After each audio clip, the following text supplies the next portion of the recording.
धनवान सेठ अपनी पत्नी को घमंड से बोलता है, सुनो, इस शहर में मेरी इज्जत मेरे धन दौलत की वजह से है और लोग तुम्हें भी इज्जत मेरे नाम के पीछे देते हैं, तुम्हारी कोई अलग से पहचान नहीं है।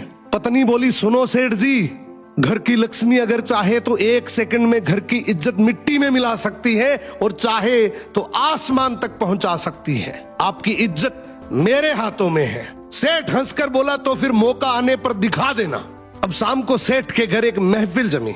मित्र, रिश्तेदार, जान पहचान वाले लोग हंसी ठिठोली कर रहे थे। तभी अचानक सेठ का सबसे छोटा बेटा जोर जोर से रोने लगा। सेठ ऊंची आवाज से बोला, ये बच्चा क्यों रो रहा है? पत्नी बोली, आपका बेटा बार बार खिचड़ी मांग रहा है, जबकि अभी थोड़ी देर पहले इसने भरपेट खाया है। घर में बाकी लोगों का भी तो सोचना है, सब कुछ इसे ही कैसे दे दूं?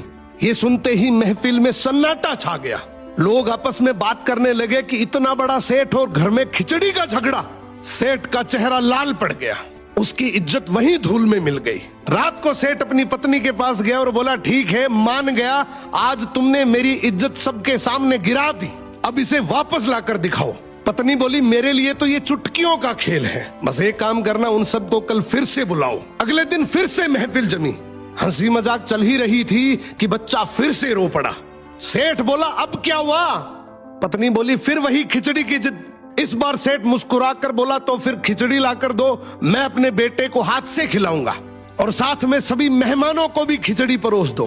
पत्नी ने तुरंत रसोइयों को आदेश दिया, बड़े ठाट बाट से हांडियां लाई गई, मेहमानों को कटोरी में खिचड़ी परोसी गई, लेकिन वो साधारण खिचड़ी नहीं थी। उसमें केसर की खुशबू, बादाम, काजू, पिस्ता, किशमिश और घी की महक। ये खिचड़ी नहीं बल्कि एक शाही व्यंजन था। सभी मेहमान एक दूसरे को देखकर सोचने लगे, इनके घर की खिचड़ी ऐसी है तो इनके भोजनों का स्तर कैसा होगा। सेठ के घर की रहीसी की चर्चा पूरे शहर में फैल गई। सेठ अपनी पत्नी के सामने हाथ जोड़कर बोला, मान गया, घर की औरत चाहे तो इज्जत बना भी सकती है और बिगाड़ भी। सो घर की इज्जत पति और पत्नी मिलकर बनाते।